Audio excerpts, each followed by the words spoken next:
큰돈 떨어진다 키읔 기다려. 남편이 내 연녀한테 보낸 메시지였어요. 그 큰돈이 뭔지 아세요? 제 사망보험금 10억이었습니다. 저는 그때 폐암 3기 선고를 받고 병원 침대에 누워 있었거든요. 숨쉬기도 힘들어서 산소호흡기에 의지하고 있는데 이 인간이 제 약을 가짜로 바꿔치기 하고 있었던 거예요. 치료가 왜 안 됐나 싶어서 매일 밤 울었는데 진짜 남편이 저를 천천히 죽이고 있었던 겁니다. 그날의 이야기 들려드릴게요. 저는 37년을 살면서 병원이라곤 감기약 처방받으러 가본 게 전부였어요. 그런데 2달째 마른 기침이 멈추질 않고 등 뒤쪽으로 묵직한 통증이 퍼지기 시작했죠. 하진아, 너 요즘 기침 너무 심해. 나 듣기만 해도 무서워. 민지가 조제실에서 약을 분류하다 말고 저를 돌아봤어요. 그냥 환절기잖아. 괜찮아. 괜찮긴.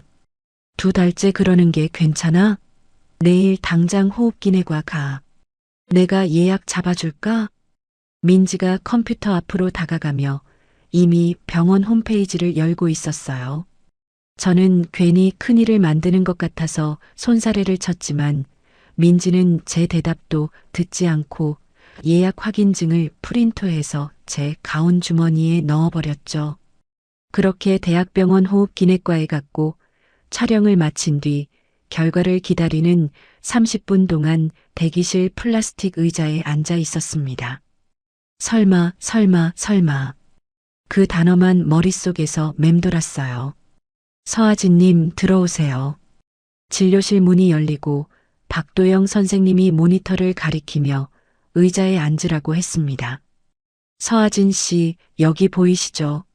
선생님이 화면 속 하얀 덩어리를 손가락으로 짚었어요. 폐 오른쪽 위에 4.7cm 크기의 종양이 있고요. 주변으로 번진 게 확인됩니다. 3기 A단계입니다. 저는 선생님의 입술이 움직이는 걸 보면서도 소리가 들리지 않았어요. 귀가 멍해지고 진료실 전체가 물속에 잠긴 것처럼 멀어졌죠. 선생님이 수첩에 뭔가를 적어 제 앞에 밀어주셨는데 거기 적힌 3기라는 글자를 보고서야 이게 현실이라는 걸 깨달았습니다. 진료실을 나온 저는 로비 한쪽 벤치에 주저앉아 준혁에게 전화를 걸었어요. 신호가 1번, 2번, 3번, 6번이 울리도록 준혁은 받지 않았습니다. 택시를 타고 집으로 돌아오는 길, 창밖으로 스치는 가로등 불빛을 바라보며 생각했어요. 10년 결혼 생활 동안 제가 아플 때 준혁이 먼저 알아챈 적이 한 번도 없었다는 거요. 텅 빈 아파트에 도착했습니다. 준혁에게 직접 말하려고 서재로 들어가 일정을 확인하려는데 책상 서랍 안쪽에 노란 서류 봉투 3개가 꽂혀 있었어요. 저는 별 생각 없이 봉투를 꺼내 열었습니다. 서류가 쏟아졌어요. 제 이름으로 된 사망보험 증서 3통, 수익자란에는 3건 모두 최준혁이라고 찍혀 있었죠. 합산 금액 10억 2천만 원. 손이 떨렸어요. 저는 약사로 12년을 일하면서 제 명의 보험은 실비 하나뿐이라는 걸 정확히 알고 있었거든요. 제가 모르는 사이에 가입된 사망보험 3건. 심장이 쪼여드는 것 같았습니다. 서류 하단에 적힌 설계사 연락처, 윤세라라는 이름을 사진으로 찍어 저장하고 서랍을 원래대로 돌려놓았어요. 그날 밤 11시쯤 준혁이 술 냄새를 풍기며 현관문을 열었습니다. 왜 이렇게 늦었어? 거래처 사람들이랑 한잔했어. 너 괜찮아? 얼굴이 안 좋은데. 저는 소파에 앉은 채 준혁을 올려다봤어요. 나 오늘 병원 갔거든. 병원? 왜? 폐암이래. 3기. 준혁의 표정이 굳었습니다. 넥타이를 풀던 손이 멈추고 눈이 한번 크게 떨렸어요. 그리고 3초쯤 지났을까 준혁이 제 옆에 앉더니 어깨를 감싸 안았죠. 최선의 치료받자. 돈은 내가 다 알아볼게. 걱정하지 마. 따뜻한 말이었어요.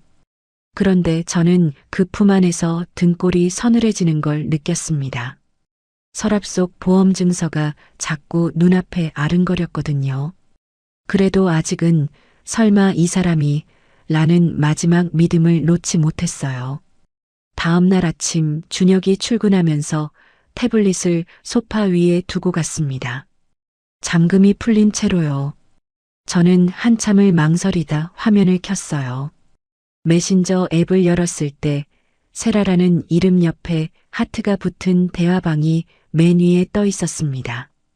손가락이 떨렸지만 눌렀어요. 곧 큰돈 떨어진다 키읔 기다려. 준혁의 메시지였어요. 그 아래 세라의 답장. 약을 좀 바꿔놓으면 더 빨리 되지 않아? 그리고 둘이 어딘가 풀빌라에서 찍은 셀카가 줄줄이 올라와 있었죠. 화면이 흐려질 만큼 손이 떨렸습니다. 하지만 저는 울기 전에 손이 먼저 움직였어요.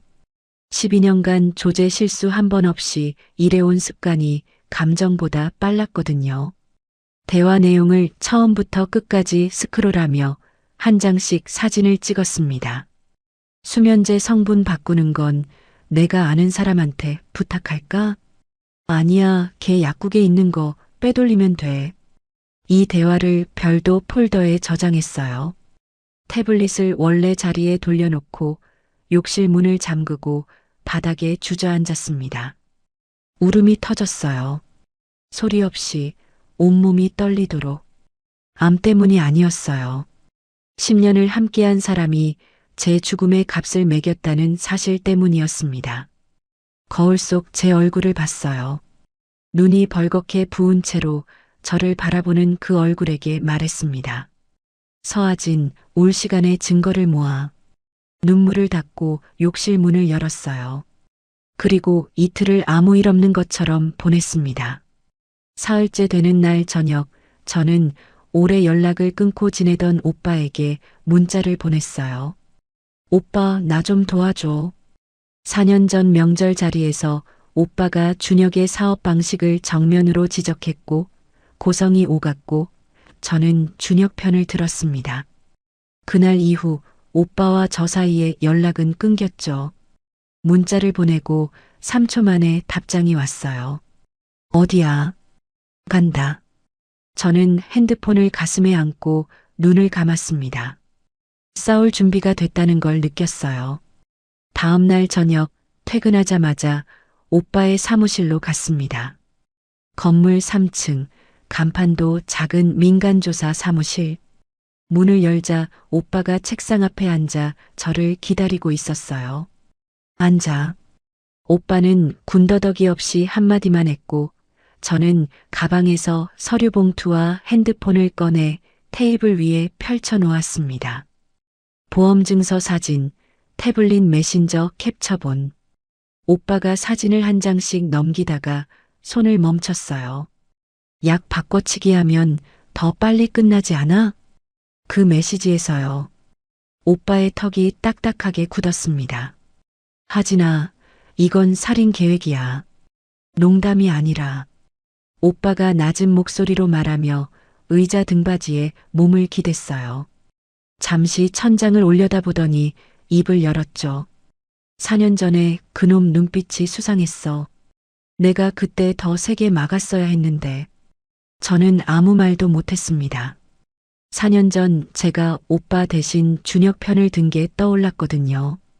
오빠가 다시 사진들을 정리하며 말했어요. 이 캡처만으로는 부족해.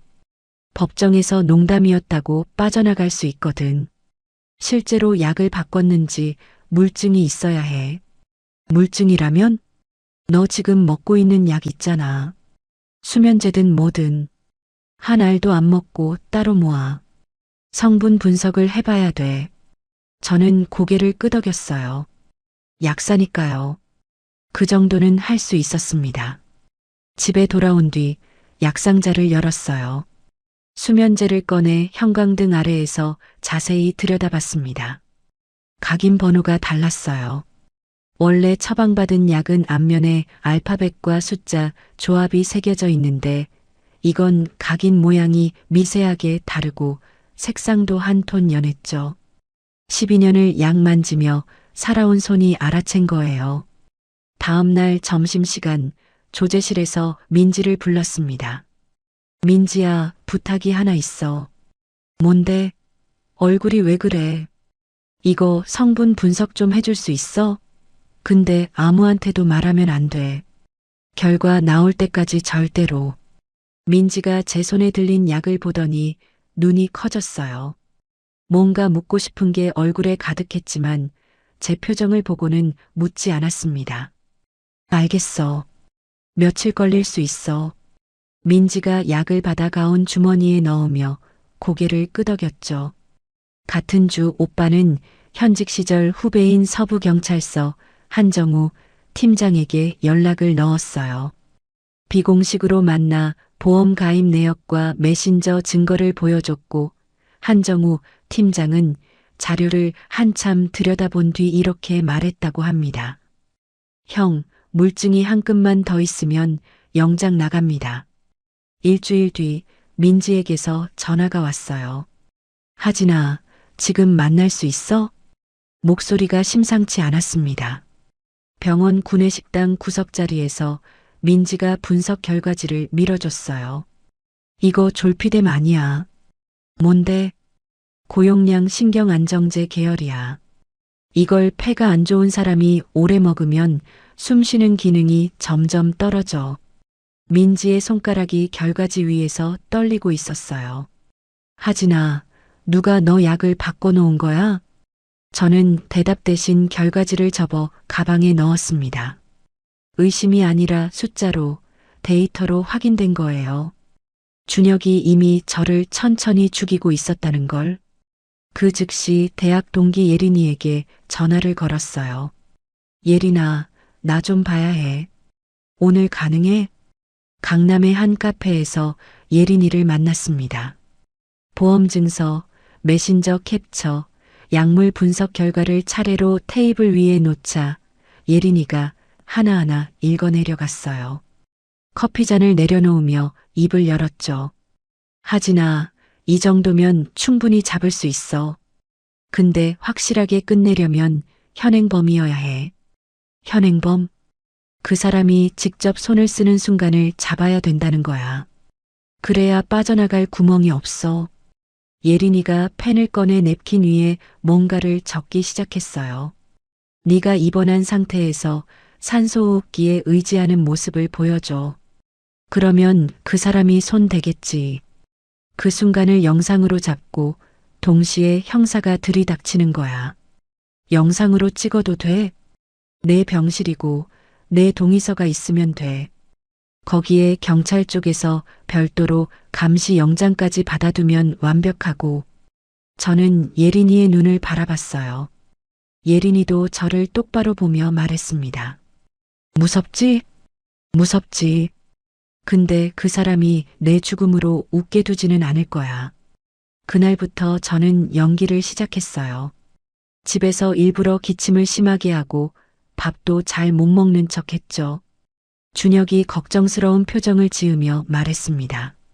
하진아, 입원해서 제대로 치료받자. 내가 병원 알아볼게. 예상보다 적극적이었어요. 저는 고개를 끄덕이며 고마운 척 웃어 보였죠. 그 사이 오빠는 준혁의 동선을 따라다녔습니다. 퇴근 후 세라의 오피스텔에 1시간 반을 머물다 나오는 걸 목격하고 시간과 장소, 차량 번호를 꼼꼼히 기록했어요. 입원 전날 밤 저는 베란다에 서서 서울의 야경을 내려다봤습니다. 내일부터 시작이에요. 실패하면 저한테는 아무것도 남지 않죠. 시간도, 체력도, 기회도. 그래도 한 가지는 분명했어요. 저 사람이 제 죽음으로 돈을 세는 꼴은 절대 보지 않겠다고요. 다음 날 아침 대학병원 7075 1인실에 입원했습니다. 오빠는 새벽에 이미 천장 구석 2곳에 초소형 카메라를 설치해뒀고 한정우 팀장은 감시 영장과 세라에 대한 체포영장까지 미리 받아놓은 상태였어요. 산소호흡기 마스크를 쓰고 눈을 감았습니다. 이 병실이 무대가 되는 거예요. 저는 준비가 됐습니다.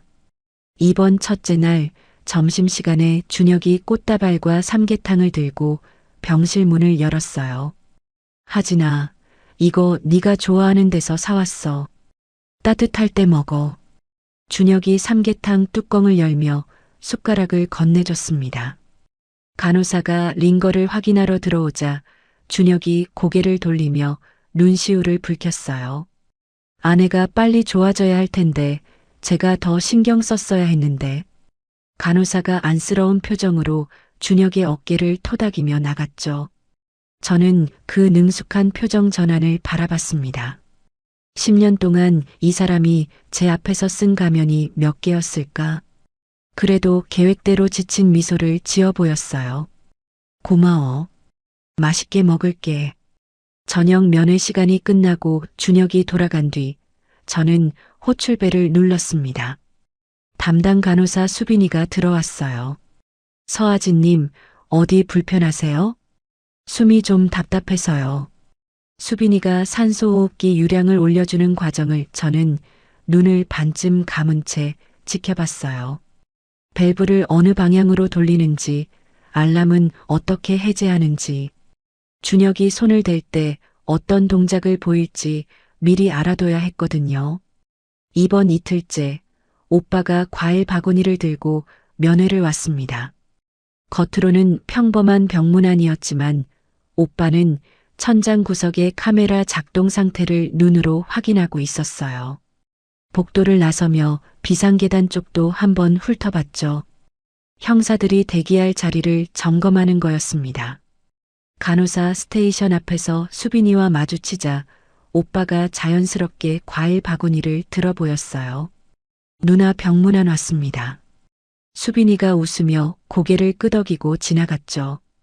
같은 날 저녁 예린이가 면회 시간에 맞춰 병실에 들어왔습니다. 침대 옆 의자에 앉아 목소리를 낮췄어요. 하진아, 체포 이후 절차를 정리해 줄게. 48시간 안에 구속영장 청구가 들어가고 접견 제한 걸어서 세라랑 따로 조사받게 할 거야. 알겠어. 그리고 중요한 거 하나. 그 사람이 손 떼는 순간에 네가 흔들리면 안 돼. 예린이가 제 손을 잡으며 말했어요. 눈 뜨고 또렷하게 한마디만 해. 그거면 충분해. 한마디? 그 사람 눈을 보고 말해. 네가 깨어있다는 걸 알려주는 거야. 나머지는 오빠랑 형사들이 처리할 테니까. 저는 고개를 끄덕였습니다. 이번 사흘째 제 폐 기능이 실제로 떨어지고 있었어요. 준혁이 바꿔놓은 가짜 약을 그동안 먹었으니까요. 회진 때 박도영 선생님이 모니터를 보며 고개를 갸웃했습니다. 서아진 씨, 수치가 좀 빠져요. 산소 보조 치료를 시작하겠습니다. 저는 가짜 약 때문이라는 진짜 이유를 아직 말할 수 없었어요. 그냥 고개를 끄덕이며 처방에 따랐죠. 산소호흡기에 의지하게 된 이 상황이 역설적으로 작전의 무대를 완성시키고 있었습니다. 그날 저녁 면회 시간 준혁이 병실에 와서 산소호흡기를 쓴 제 모습을 봤어요. 표정이 미묘하게 변했습니다. 놀라는 것도 아니고 걱정하는 것도 아닌 뭔가를 계산하는 눈빛이었죠. 숨쉬기가 너무 힘들어. 밤에 이거 없으면 잠을 못 자. 제가 일부러 힘겹게 말하자 준혁의 눈동자가 움직였어요. 제 얼굴이 아니라 산소호흡기 유량 조절 밸브 쪽으로요. 한번 흘깃. 저는 그걸 놓치지 않았습니다. 한편 같은 시각 오빠가 병원 주차장에서 준혁의 차를 지켜보고 있었어요. 면회를 마치고 나온 준혁이 주차장 한쪽에 세워진 차로 걸어가 조수석에 탔습니다. 세라의 차였죠. 15분쯤 뒤 준혁이 내리면서 봉투 하나를 손에 쥐고 있었고 오빠가 망원 카메라로 그 장면을 찍었어요. 준혁이 병원 1층 화장실로 들어가 봉투에서 작은 약병을 꺼내 점퍼 주머니에 옮겨 담는 모습까지 오빠는 연속으로 기록했습니다. 이번 나흘째 낮 병원 로비 카페에서 민지를 만났어요. 하진아, 추가로 확인해 봤거든. 민지가 종이컵을 내려놓으며 말했습니다. 너 항암 보조제 2가지 중에 하나도 바뀌어 있었어. 그냥 비타민이야. 뭐? 항암 치료 자체를 방해한 거야. 병이 빨리 나빠지게. 저는 이를 악물었어요. 수면제만이 아니었던 거죠. 준혁은 제 치료까지 망가뜨리고 있었습니다. 분석 결과서를 예린이에게 바로 보냈고 저는 몰래 정품약으로 바꿔먹기 시작했어요. 하지만 준혁 앞에서는 여전히 점점 나빠지는 연기를 이어갔습니다. 이번 닷새째 저녁 준혁이 병실에 앉아 제 손을 잡으며 말했어요. 이번 주 토요일에 내가 하루 종일 옆에 있어줄게. 간병인 아주머니는 쉬시라고 해도 되지? 저는 그 말을 듣는 순간 알았습니다. 단둘이 남으려는 거였어요. 그래, 고마워. 준혁이 돌아간 뒤 오빠에게 문자를 보냈어요. 이번 주 토요일 밤이야. 오빠에게서 바로 답이 왔죠. 한 팀장한테 연락 넣는다. 금요일 밤 병실 불이 꺼진 어둠 속에서 저는 천장을 올려다봤습니다. 카메라 렌즈는 보이지 않았지만 거기 있다는 걸 알았어요.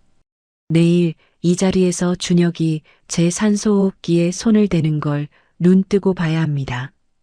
온몸이 떨렸어요. 하지만 이건 공포가 아니라 각오라고 저는 스스로에게 말하며 강제로 눈을 감았습니다. 토요일 아침 9시 간병인 아주머니가 병실에 들어왔어요. 저는 침대에서 몸을 일으키며 말했습니다. 아주머니, 오늘은 남편이 와서 봐준다고 했거든요. 쉬셔도 돼요. 괜찮으시겠어요? 호흡기도 달고 계시는데. 네, 하루쯤은 괜찮아요. 푹 쉬세요. 아주머니가 가방을 챙겨 나간 뒤 저는 병실 천장 구석을 올려다봤습니다. 카메라가 돌아가고 있을 거예요. 맞은편 빈 병실에서는 오빠가 새벽 6시부터 모니터링 장비 앞에 앉아 있을 거고요. 비상계단 쪽에는 한정우 팀장과 형사 2명이 사복 차림으로 대기하고 있을 겁니다. 심호흡을 했어요. 오늘이에요. 오전 11시 준혁이 병실 문을 열었습니다. 비닐봉지에 과일을 담아왔더군요. 일찍 왔네. 응, 사과 깎아줄게. 많이 먹어야 기운나지. 준혁이 보호자용 소파에 앉아 사과를 깎기 시작했어요. 칼이 사과 껍질을 벗기는 소리가 조용한 병실에 울렸습니다. 저는 일부러 기침을 크게 했어요. 1번, 2번, 3번. 기침이 멈추지 않는 척 산소 마스크를 움켜쥐고 숨을 몰아쉬었죠. 괜찮아? 물 줄까? 아니야, 좀만 있으면 괜찮아져. 준혁이 사과 접시를 내려놓고 제 등을 쓸어줬습니다. 따뜻한 손이었어요. 이 손이 오늘 밤 제 산소호흡기를 끄려 한다는 게 아직도 믿기지 않았죠. 좀 자. 내가 옆에 있을게. 준혁이 소파에 다시 앉으며 핸드폰을 꺼냈어요. 저는 눈을 감은 척 준혁을 살폈습니다. 점퍼 주머니가 한쪽으로 살짝 처져 있었어요. 무언가의 무게 때문에. 오후 3시쯤 준혁이 자리에서 일어났습니다. 나 잠깐 화장실 다녀올게. 준혁이 복도로 나갔어요. 오빠가 맞은편 병실 모니터로 준혁의 움직임을 지켜보고 있었을 겁니다. 나중에 들은 이야기로는 준혁이 화장실이 아니라 1층 로비 구석으로 내려갔다고 해요. 거기서 세라에게 전화를 걸었고 통화하며 고개를 끄덕이고 시계를 확인하는 모습을 오빠가 직접 봤죠. 오빠는 한정우 팀장에게 문자를 보냈습니다. 오늘 밤 실행할 가능성 높음. 준혁이 10분 뒤 병실로 돌아왔어요. 아무 일 없었다는 듯 소파에 앉아 핸드폰을 만지작거렸죠. 저녁이 됐습니다. 병원 식당에서 가져온 죽을 준혁이 떠먹여줬어요. 맛없지? 퇴원하면 맛있는 거 먹으러 가자. 응, 저는 짧게 대답하며 죽을 삼켰습니다. 목구멍이 바짝 말라 있었어요. 밤 8시 면회 시간이 끝났다는 안내방송이 울렸지만 준혁은 보호자 자격으로 병실에 나왔습니다. 간호사가 마지막으로 들어와 링거를 확인하고 약을 두고 갔어요. 수면제 드시고 푹 주무세요. 수빈이가 나간 뒤 준혁이 약을 집어 제 앞에 내밀었습니다. 자, 먹어. 저는 약을 입에 넣는 척하고 혀 밑에 숨겼어요. 물을 마시는 동안 슬쩍 손으로 가려 약을 베개 밑에 밀어 넣었죠. 그리고 눈을 감았습니다. 10분이 지나고 20분이 지났어요. 저는 잠든 사람의 호흡을 흉내냈습니다. 깊고 느리게 규칙적으로. 병동이 점점 조용해졌어요. 간호사들의 발소리가 멀어지고 복도의 불빛이 어두워지는 게 눈꺼풀 너머로 느껴졌죠. 밤 10시 15분. 간호사가 마지막 라운딩을 마치고 스테이션으로 돌아간 시각이었어요. 준혁이 소파에서 일어나는 소리가 들렸습니다. 스르륵, 슬리퍼가 바닥을 끄는 소리. 먼저 병실 문 쪽으로 갔어요. 찰칵. 안쪽에서 문을 걸어 잠그는 소리. 심장이 미친 듯이 뛰었습니다. 하지만 눈을 뜨면 안 돼요. 아직은. 준혁의 발소리가 다시 제 침대 쪽으로 다가왔어요. 점퍼 천이 바스락거리는 소리가 났고 뭔가 작은 물건을 꺼내 링거 라인 근처에 놓는 소리가 들렸습니다. 약병이겠죠. 세라한테 받은 그것. 그리고 준혁의 손이 산소호흡기 쪽으로 뻗었어요. 유량 조절 밸브가 돌아가는 소리. 찰칵. 그 소리가 제 심장 박동보다 크게 울렸습니다. 침대 옆 모니터에서 숫자가 떨어지기 시작했어요. 95, 91, 88. 산소가 줄어드니까 실제로 숨이 얕아졌습니다. 가슴이 답답해지고 머리가 어지러웠어요. 지금이에요. 저는 눈을 떴습니다. 준혁의 얼굴이 바로 위에 있었어요. 어두운 병실 안에서 모니터의 푸른 빛을 받은 준혁의 얼굴. 그 눈이 제 눈과 마주쳤죠. 여보, 거기 손 치워. 또렷하게 말했습니다. 준혁의 몸이 굳었어요. 유령을 본 사람처럼 눈이 커지고 입이 반쯤 벌어졌죠. 더듬거리며 손을 뗐습니다. 하지나 이게 아니라 내가 그냥. 준혁의 목소리가 떨리고 있었어요. 저는 한마디도 더 하지 않았습니다. 그냥 준혁의 눈을 똑바로 올려다봤어요. 1분. 딱 1분이 지났을 때 복도에서 발소리가 쏟아졌습니다. 오빠가 맞은편 병실에서 뛰쳐나왔고 병실 문이 벌컥 열렸어요. 한정우 팀장과 형사 2명이 진입했습니다. 최준혁 씨. 한정우 팀장이 준혁의 어깨를 잡으며 말했어요. 살인미수 현행범으로 체포합니다. 변호인을 선임할 권리가 있고 진술을 거부할 수 있습니다. 고요한 병실에 그 말이 울려 퍼졌죠. 준혁의 무릎이 풀렸어요. 침대 옆 바닥에 주저앉으며 고개를 절레절레 저었습니다. 아니야, 이거 오해야. 하진아, 나 진짜 그런 거 아니야. 저를 돌아보며 외쳤지만 저는 한마디도 하지 않았어요. 준혁의 눈을 5초간 바라봤습니다. 그 안에 공포와 당혹과 분노가 뒤섞여 있었죠. 저는 시선을 창밖으로 돌렸어요. 형사가 준혁의 양손목에 수갑을 채웠습니다. 눈을 뜬 지 5분이 채 되지 않았어요. 다른 형사가 점퍼 주머니에서 약병을 꺼내 증거 봉투에 넣고 산소호흡기 밸브에서 지문을 채취했죠. 하진아, 제발 나 좀 봐. 준혁이 수갑 찬 채로 소리쳤지만 저는 창밖만 바라봤습니다. 서울의 야경이 흐릿하게 번져 보였어요. 형사들이 준혁을 병실 밖으로 끌고 나갔습니다. 복도에서 준혁의 목소리가 점점 멀어졌어요. 한정우 팀장이 잠시 뒤 병실로 다시 들어와 말했습니다. 공모자 윤세라에 대해서도 지금 체포영장을 동시에 집행하고 있습니다. 40분 뒤 세라가 자기 집에서 체포됐다는 연락이 왔어요. 형사들이 모두 빠져나간 건 새벽 1시였습니다. 병실에는 저와 오빠만 남았어요. 오빠가 침대 옆 의자에 앉아 아무 말 없이 저를 바라보다가 입을 열었죠. 잘했어, 하진아. 그 한마디에 참고 있던 게 터졌습니다. 저는 오빠의 팔에 이마를 묻고 울었어요. 소리 없이 한참을. 오빠는 아무 말도 하지 않고 제 등을 두드려줬습니다. 그 눈물은 무서워서도 슬퍼서도 아니었어요. 살아남았다는 것. 그리고 이제부터가 진짜 싸움이라는 것. 그 경계선 위에 선 사람의 눈물이었습니다. 체포 이틀 뒤 월요일 아침 예린이가 병실 문을 열고 들어왔어요. 커피 2잔을 들고 있었는데 표정이 밝았습니다. 구속영장 나왔어. 도망 우려랑 증거인멸 우려 다 인정됐거든. 그래. 응. 일단 그 사람은 당분간 못 나와. 예린이가 커피 한 잔을 침대 옆 탁자에 놓으며 의자를 끌어앉았어요. 하진아, 이제 너는 치료에만 집중해도 돼. 저는 처음으로 어깨에 힘이 빠지는 걸 느꼈습니다. 그런데 예린이 표정이 다시 굳어졌어요. 근데 하나 미리 말해둘 게 있어.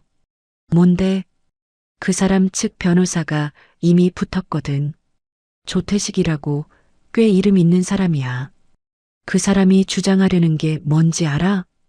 예린이가 커피를 한 모금 마시며 말했습니다. 네가 함정을 팠다는 거야. 처음부터 경찰이랑 짜고 남편을 유인했으니까 그때 모은 증거는 다 무효라고 밀어붙이려는 거지. 저는 링거줄이 꽂힌 손등을 내려다봤어요. 그게 먹힐 수 있어? 그래서 내가 있는 거잖아. 걱정 마. 절차적으로 빈틈없이 준비해뒀으니까. 예린이가 제 손을 한번 꾹 잡아줬어요. 그날 오후 정품약으로 바꾼 뒤 첫 항암 주사를 맞았습니다. 박도영 선생님이 링거를 연결하면서 조심스럽게 말했어요. 서하진 씨, 약 반응이 지금이라도 제대로 나타나기 시작하면 희망이 있습니다. 지금이라도. 그 말 안에는 지난 몇 주간 가짜 약을 먹으며 잃어버린 시간의 무게가 들어 있었죠. 저는 이를 악물고 링거줄을 바라봤습니다. 이번엔 진짜 약이 들어가고 있으니까요. 체포 나흘 뒤 병실 문이 노크도 없이 벌컥 열렸어요. 김복순 여사였습니다. 시어머니가 핸드백을 팔에 걸치고 성큼성큼 들어와 침대 앞에 섰죠. 하진아. 목소리가 차가웠어요. 네가 우리 준혁이를 덫에 빠뜨린 거지? 저는 침대에 반쯤 기대 앉은 채 시어머니를 올려다봤습니다. 어머니, 무슨 말씀이긴. 이혼하고 돈 받을 생각이면 금액을 불러. 얼마면 되겠어? 김복순 여사가 핸드백에서 봉투를 꺼내 들었어요. 두꺼운 흰 봉투. 저는 그걸 보며 숨을 한번 깊이 들이쉬었습니다. 어머니, 아드님이 제 산소호흡기를 끄려 했어요. 제가 숨 못 쉬게 하려고 밸브를 돌렸다고요. 그게 돈으로 해결될 일인가요? 시선을 피하지 않았어요. 김복순 여사의 입술이 파르르 떨렸습니다. 한 발 물러서더니 봉투를 다시 핸드백에 쑤셔넣고 돌아섰죠. 두고 봐. 우리 준혁이가 이렇게 당하고만 있진 않을 거야. 병실 문이 쾅 닫혔어요. 저는 쥐고 있던 이불자락을 놓으며 손가락을 펴봤습니다. 손톱 자국이 손바닥에 빨갛게 찍혀 있었죠. 그날 저녁 오빠에게서 전화가 왔어요. 하진아, 그놈이 면회온 어머니한테 이런 말을 했대. 뭐래? 아내가 입원 전부터 함정을 팠다는 걸 증명하면 무죄가 나온다고. 저는 전화기를 꽉 잡았습니다. 그러니까 그쪽 변호사가 밀어붙이려는 게 바로 그거야. 네가 처음부터 짰다는 거. 오빠 예린이가 데뷔하고 있으니까. 내사 기록이랑 영장 서류 다 갖고 있어. 응, 나도 한 팀장한테 연락해서 서류 정리하라고 했어. 걱정 마. 일주일 뒤 사건이 뉴스에 나왔습니다. 남편 암 투병 아내 보험금 노리고 살인미수라는 제목이 포털 첫 화면에 떴어요. 병원 출입구에 기자들이 몰려들었고 1층 로비가 카메라와 마이크로 가득 찼죠. 예린이가 전화로 말했어요. 언론 대응은 내가 다 할게. 너는 기자 만나지 마. 치료에만 집중해. 알겠어. 하진아, 우리가 이기고 있어. 흔들리지 마. 구속 2주차에 소식이 하나 더 왔습니다. 세라가 검찰 조사에서 모든 걸 부인했다는 거예요. 보험 설계는 했지만 죽이려는 계획은 전혀 몰랐고 최준혁이 혼자 한 일이라고 진술했대. 오빠가 사무실에서 전화로 전해줬어요. 예린이는 예상했다는 듯 담담하게 말했죠. 괜찮아. 돈 흐름을 보면 답이 나와. 검찰에 금융자료 내놓으라고 신청할게. 2주 뒤 법원 영장으로 확보한 금융자료가 예린이에게 열람 허가됐습니다. 예린이가 병실에 와서 서류를 펼쳐 보여줬어요. 마, 준혁 계좌에서 세라한테 6개월 동안 4,800만 원이 넘어갔어. 4,800만 원? 그리고 이 돈이 넘어간 시점이 내 이름으로 보험 가입된 시점이랑 정확히 맞아. 한 건 가입하고 돈 보내고 또 가입하고 또 보내고. 예린이가 형광펜으로 표시한 날짜들을 손가락으로 짚었어요. 이거면 세라가 몰랐다는 말은 안 통해. 분리해서 따로 기소해달라고 의견서 냈어. 항암치료 3주차 첫 번째 중간 검사를 받았습니다. 박도영 선생님이 화면을 보며 고개를 끄덕였어요. 줄었습니다. 4.7cm에서 3.9cm로. 줄었어요? 네. 반응이 좋아요. 이 추세면 수술이 가능한 크기까지 내려올 수 있습니다. 저는 진료실에서 처음으로 희망이라는 단어를 소리내어 말했어요. 이 병도 법정도 동시에 이길 수 있다는 게 처음으로 가슴에 차올랐습니다. 하지만 그날 저녁 오빠가 심각한 표정으로 병실을 찾아왔어요. 하진아, 문제가 하나 생겼어. 뭔데? 그쪽 변호사가 민지를 증인으로 부르겠다고 신청했어. 저는 숨이 멎는 것 같았습니다. 민지를? 비공식으로 약물 분석한 거 문제 삼으려는 거야. 병원 장비를 개인 부탁으로 썼으니까 증거가 오염됐다고 밀어붙이려는 거지. 오빠, 그러면 민지 경력에 문제가 생길 수도 있잖아. 오빠가 고개를 끄덕였어요. 저는 그날 밤 잠을 이루지 못했습니다. 저를 도와준 사람까지 피해를 보게 될지도 모른다는 생각에 천장만 바라봤죠. 다음 날 아침 민지에게 전화를 걸었어요. 민지야, 나 때문에 내 경력에 문제가 생길 수도 있대. 정말 미안해. 3초간 침묵이 흘렀습니다. 그리고 민지가 말했어요. 하진아, 내 약이 바뀐 걸 확인하고도 가만히 있었으면 그게 약사야? 법정이든 어디든 나가서 말할게. 걱정하지 마. 저는 전화기를 쥔 채 한참 동안 말을 잇지 못했습니다. 이 싸움에서 제 곁에 서 있는 사람들의 무게를 비로소 온전히 느꼈어요. 반드시 이겨야 할 이유가 하나 더 늘었죠. 체포로부터 2달 뒤 서울중앙지방법원 301호 법정에 첫 공판이 열렸습니다.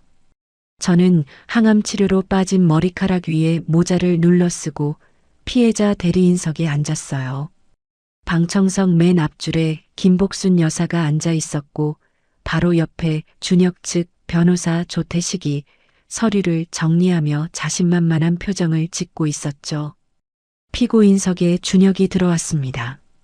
수감복 차림에 얼굴이 수척해져 있었어요. 준혁은 고개를 숙인 채 한 번도 저를 쳐다보지 않았습니다. 검찰 측이 먼저 일어났어요. 보험증서, 메신저 캡처, 약물 분석 결과, 병실 감시 영상, 주차장에서 찍은 사진을 순서대로 화면에 띄우며 말했습니다. 피고인 최준혁은 아내의 사망을 통해 보험금을 받으려는 목적으로 약을 바꿔치기하고 산소호흡기를 조작하는 두 가지 방법을 동시에 사용했습니다. 조태식 변호사가 바로 일어섰어요. 목소리가 또렷하고 침착했습니다. 재판장님, 이 사건의 본질은 피해자가 사전에 경찰과 공조하여 피고인을 유인한 함정 수사에 있습니다.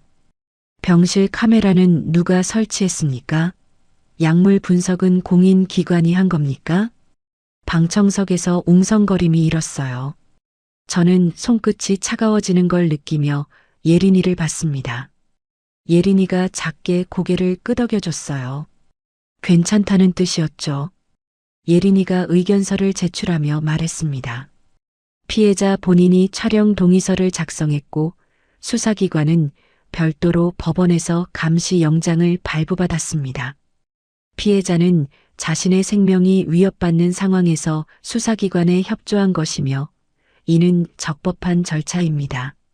한정우 팀장이 증인으로 출석해 내사 단계부터 영장 발부까지의 과정을 시간순으로 증언했어요. 재판부의 표정이 미세하게 변하는 걸 저는 놓치지 않았습니다. 2차 공판날 민지가 증인석에 섰어요. 조태식 변호사가 다가가며 물었습니다. 증인은 공인된 분석기관 소속이 아닌데 개인적으로 수행한 분석에 증거 능력이 있다고 보십니까? 민지가 허리를 곧게 세우고 대답했어요. 저는 약학 석사 학위를 가지고 있고 12년 경력의 임상약사입니다. 분석에 사용한 장비는 식약처 인증을 받은 기기이고요. 조태식이 끊으려 했지만 민지가 먼저 말을 이었죠. 그리고 제 분석 결과는 이후 국립과학수사연구원이 재분석한 것과 100% 일치했습니다. 법정 분위기가 단숨에 뒤집혔어요. 조태식의 입꼬리가 미세하게 내려가는 걸 봤습니다. 그런데 3차 공판에서 상황이 다시 흔들렸어요. 세라가 증인석에 올랐거든요. 연보라색 원피스를 입고 눈 밑에 그늘이 진 채로 앉았습니다. 눈물을 글썽이며 말했어요. 준혁 씨가 이혼하고 저랑 다시 시작하자고 해서 보험 설계를 도와줬을 뿐이에요. 사람을 해치려는 건 전혀 몰랐어요. 메신저에서 약을 바꿔치기 하자고 한 건 뭡니까? 검찰이 물었어요. 그건 다이어트 보조제 얘기였어요. 제가 먹던 거 효과 없어서 바꾸자는 말이었는데 오해를 받은 거예요. 세라가 눈물을 닦으며 고개를 숙였죠. 방청석 일부에서 동요하는 기색이 보였어요. 예린이가 천천히 일어났습니다. 서류 한 장을 꺼내들며 말했어요. 윤세라 씨, 최준혁 씨 계좌에서 윤세라 씨에게 6개월간 4,800만 원이 이체됐습니다. 이 사실을 아시죠? 세라의 눈이 흔들렸어요. 그건 제가 보험 설계해 드린 수수료로. 수수료요? 예린이가 다른 서류를 들어 올렸습니다. 그리고 이건 보험 가입 직후 윤세라 씨가 최준혁 씨에게 보낸 문자입니다. 3건 다 넣었어. 수익자 내 이름으로 완료라고 써 있네요. 예린이가 세라를 똑바로 바라보며 물었어요. 다이어트 보조제 때문에 4,800만 원을 주고받으신 건가요? 세라의 얼굴이 하얗게 질렸습니다. 법정에 정적이 흘렀죠. 4차 공판 후 재판이 2주간 쉬는 동안 조태식 변호사를 통해 합의 제안이 왔어요. 위자료 5억에 보험금 전액 포기 대신 죄를 좀 가볍게 해달라는 의견서를 내달라는 거였죠. 예린이가 제 눈을 바라보며 물었습니다. 어떻게 할 거야? 저는 5초도 망설이지 않았어요. 1원도 하루에 가명도 없어. 예린이가 고개를 끄덕였습니다. 합의가 결렬되자 김복순 여사가 병원 앞에서 기자들 앞에 나타났어요. 며느리가 아들을 함정에 빠뜨린 거예요.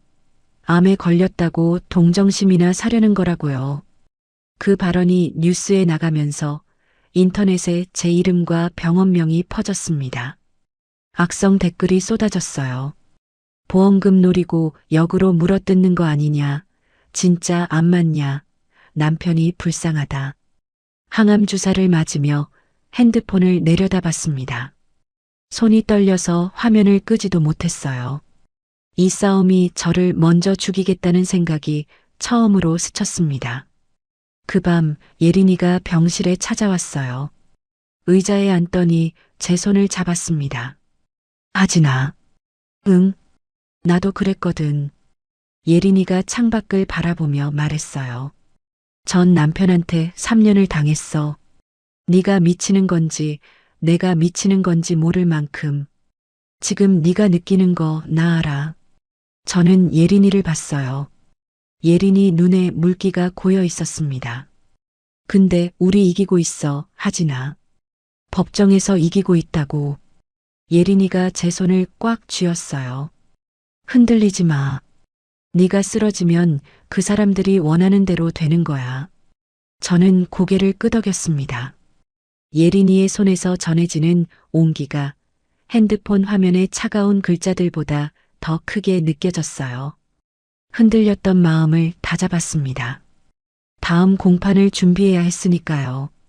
휴정 2주 뒤 열린 5차 공판, 재판부가 먼저 입을 열었어요. 피고인 윤세라의 이전 진술에 위증 혐의가 있어 별도 회부하겠습니다. 피고인에게 진술을 정정할 기회를 한 번 더 드립니다. 세라의 얼굴이 굳었습니다. 옆에 앉은 세라의 변호사가 귓속말을 했고 세라가 고개를 절레절레 저었어요. 하지만 변호사가 다시 뭔가를 말하자 세라의 어깨가 축 처졌습니다. 10분간 휴정 뒤 세라가 증인석에 다시 섰어요. 이번엔 눈물이 아니라 체념한 표정이었죠.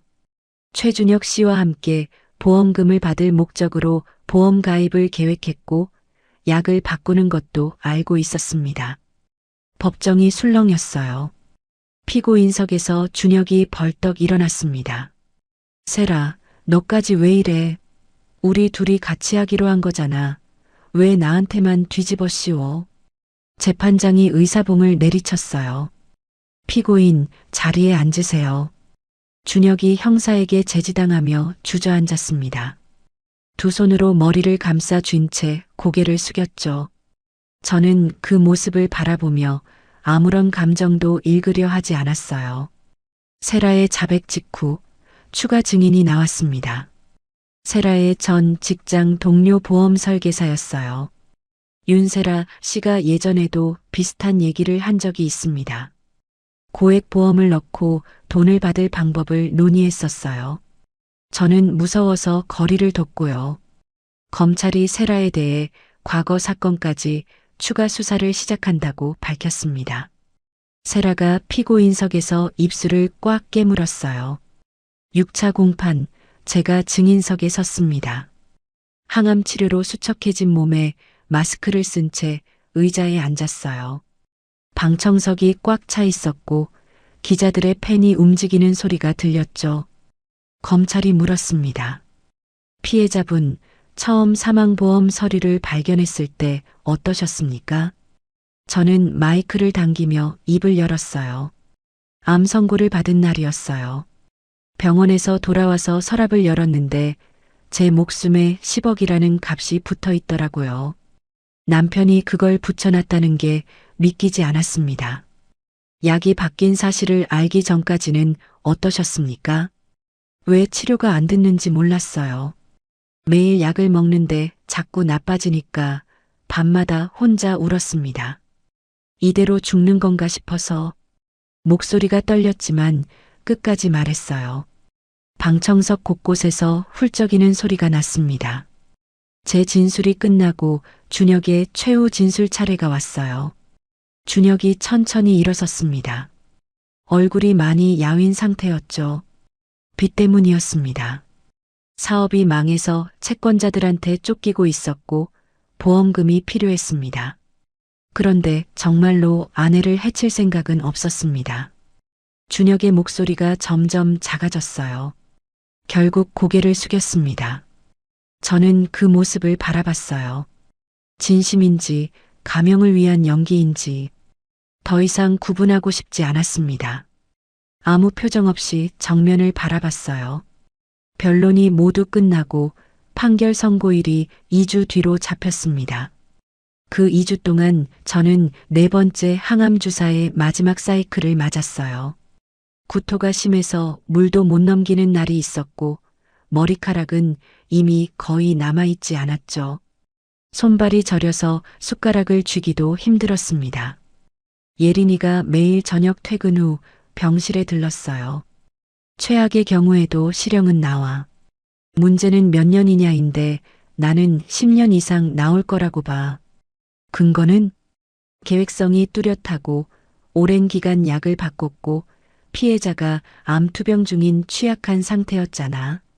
재판부가 이걸 가볍게 볼 수가 없어.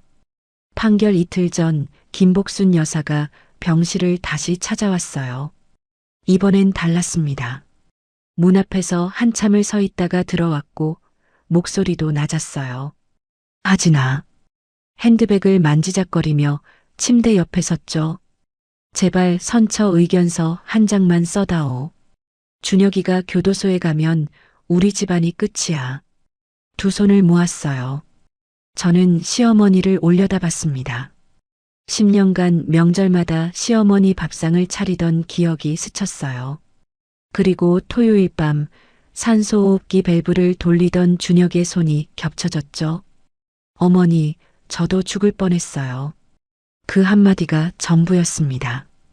김복순 여사가 입술을 꾹 다물고 몸을 돌렸어요. 문을 열고 나가면서 어깨가 한번 떨리는 게 보였지만 저는 부르지 않았습니다. 판결 선고일 아침, 저는 휠체어에 앉아 법정에 들어갔어요. 오빠가 휠체어를 밀고 예린이가 옆에 나란히 섰습니다. 방청석에는 기자들과 이 사건을 지켜봐 온 사람들이 자리를 채웠죠. 재판장이 입장했어요. 모두 일어섰다가 앉았습니다. 판결문 낭독이 시작됐어요. 40분이 걸렸습니다.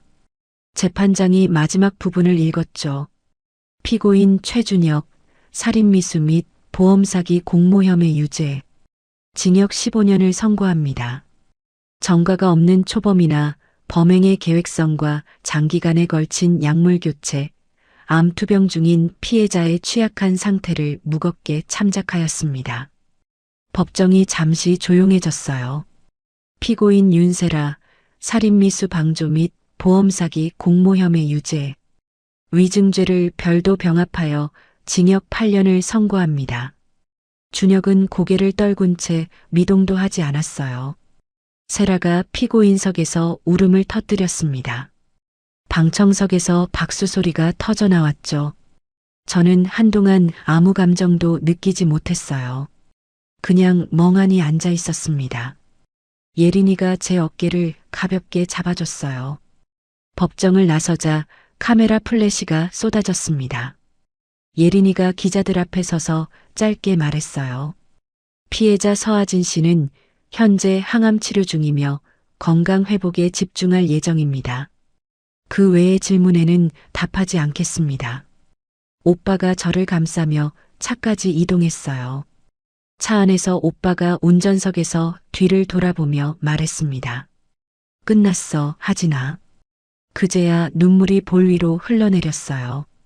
소리도 없이 멈출 수도 없이 오빠가 아무 말 없이 시동을 걸었고 차가 천천히 출발했습니다.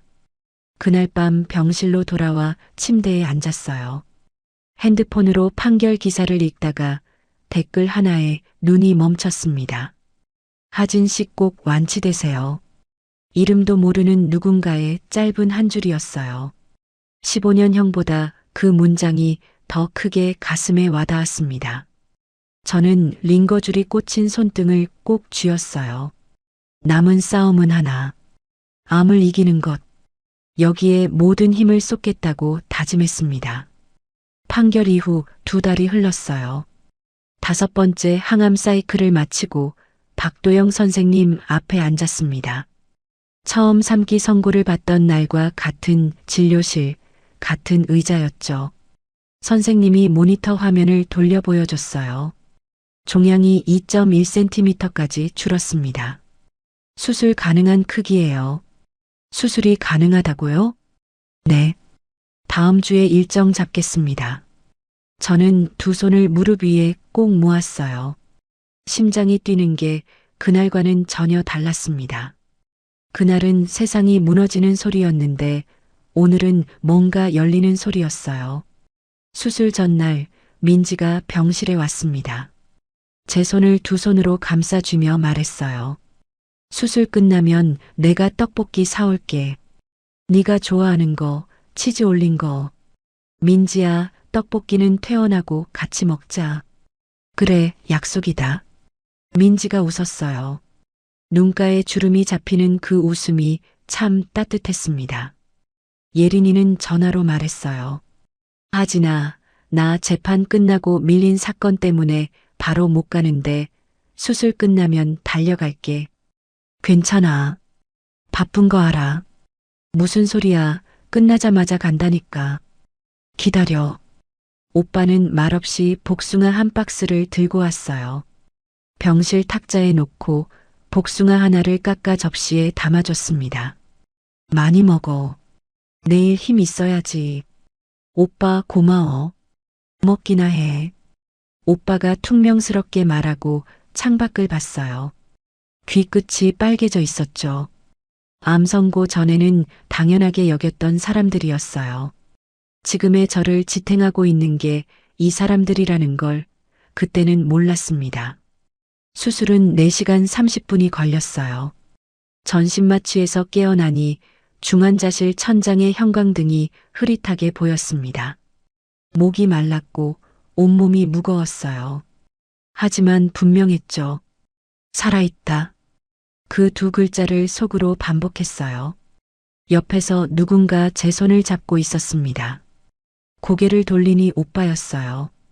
입술을 꽉 다물고 굳은 표정으로 앉아 있다가 제 눈과 마주치자 얼굴이 무너지듯 일그러졌죠. 오빠, 나 괜찮아.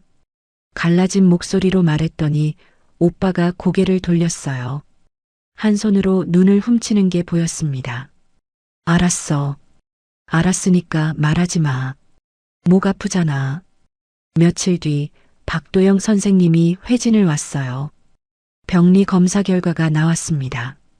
저는 침대에 반쯤 몸을 일으키며 선생님을 바라봤어요. 잘라낸 조직 경계면에서 암세포가 발견되지 않았습니다. 완전히 제거된 겁니다. 완전히요? 네. 현재로서는 최상의 결과입니다. 다만 재발을 막기 위해 보조 항암이 필요하긴 합니다. 할 수 있어요. 더 싸울 수 있습니다. 제 목소리가 반년 전과는 다르게 단단해져 있었어요. 선생님이 작게 미소 지으며 고개를 끄덕였습니다. 보조 항암 치료 3개월 동안 저는 통원 치료로 전환했어요. 오빠네 집 근처에 작은 원룸을 얻어 퇴원했고 3주 간격으로 병원에 다녔습니다. 여름이 끝나고 가을이 왔고 가을이 지나 겨울이 됐어요. 바뀌는 계절을 두 발로 걸으며 지나치는 것 자체가 기적 같은 일상이었죠. 통원 치료 중에 이혼 소송도 진행했어요. 준혁이 수감 중이라 절차는 비교적 간단했습니다. 예린이가 대리인으로 재판에 나가줬고 저는 병원 대기실에서 결과를 기다렸어요. 이혼이 확정된 날 가족관계 증명서를 받았습니다. 배우자라니 빈칸이었어요. 그 서류를 한참 들여다봤습니다. 10년의 무게를 조용히 내려놓았어요. 이혼 확정 직후 예린이와 카페에서 마주 앉았습니다. 예린아, 고마워.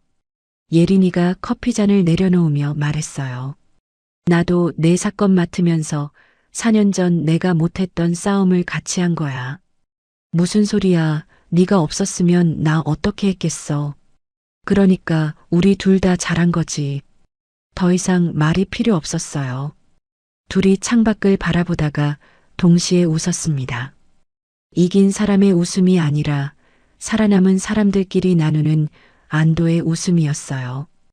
보조 항암까지 모두 끝나고 최종 검사를 받았습니다. 박도영 선생님이 화면을 한참 들여다보다 저를 향해 돌아앉았어요. 서아진 씨, 현재 활성 암세포가 보이지 않습니다. 앞으로 정기 검진을 이어가야 하지만 지금으로서는 최상의 결과입니다. 저는 두 손으로 얼굴을 감쌌어요. 울음이 터져서 한참을 멈출 수가 없었습니다. 선생님이 조용히 티슈를 건네주며 말했어요. 서아진 씨, 수고 많으셨습니다. 그 한마디가 어떤 판결문보다 깊이 가슴에 새겨졌어요. 15년형을 선고받던 그 법정보다 이 진료실에서의 한마디가 더 크게 울렸습니다. 최종 검사 결과를 받은 다음 날 이른 새벽 잠을 이룰 수가 없었어요. 침대에서 일어나 병원 옥상으로 올라갔습니다. 겨울 새벽의 찬 공기가 폐를 채웠어요. 서울의 건물들 사이로 첫 햇살이 떠오르고 있었죠. 난간에 기대서서 점점 밝아지는 하늘을 올려다봤습니다. 1년 전 이 병원 로비에서 진단서를 쥐고 주저앉던 제가 떠올랐어요. 서랍 속 보험 증서를 발견하고 손이 떨리던 제가 병실에서 눈을 뜨며 여보, 거기 손 치워라고 말하던 제가 법정에서 휠체어에 앉아 판결을 듣던 제가 모두 지금 이 자리에 서기 위해 버텨온 거였습니다. 주머니에서 수첩을 꺼냈어요. 1년 전 박도영 선생님이 3기라고 적어주던 바로 그 수첩이었죠. 마지막 페이지를 펼쳤습니다. 오늘 날짜를 쓰고 그 옆에 또박또박 적었어요. 완치. 수첩을 덮고 옥상 문을 열었습니다. 햇살이 가득한 계단이 아래로 이어져 있었어요. 저는 한 걸음을 내디뎠습니다. 여기까지가 하진 씨의 사연이었습니다. 하진 씨는 암도 이기고 자기를 죽이려 했던 남편도 법의 심판을 받게 했습니다. 징역 15년, 내연녀는 8년. 참 불행 중 다행이라고 해야 할까요? 살다 보면 가장 가까운 사람이 가장 잔인할 수 있다는 거 참 무섭죠. 10년 동안 남편 편을 들며 오빠도 밀어냈고 참고 맞추는 게 사랑인 줄 알았던 그 사람이 가장 잔인한 사람이었네요. 하지만 하진 씨도 깨달은 게 있을 거예요. 그렇게 한 걸음 한 걸음 내딛다 보면 꼭 좋은 날이 올 겁니다. 시청자 여러분, 오늘 사연이 시원하셨다면 구독과 좋아요 꼭 눌러주시고요. 이야기를 끝까지 들어주신 분이 계시다면 잘 들었다고 댓글 하나만 남겨주세요.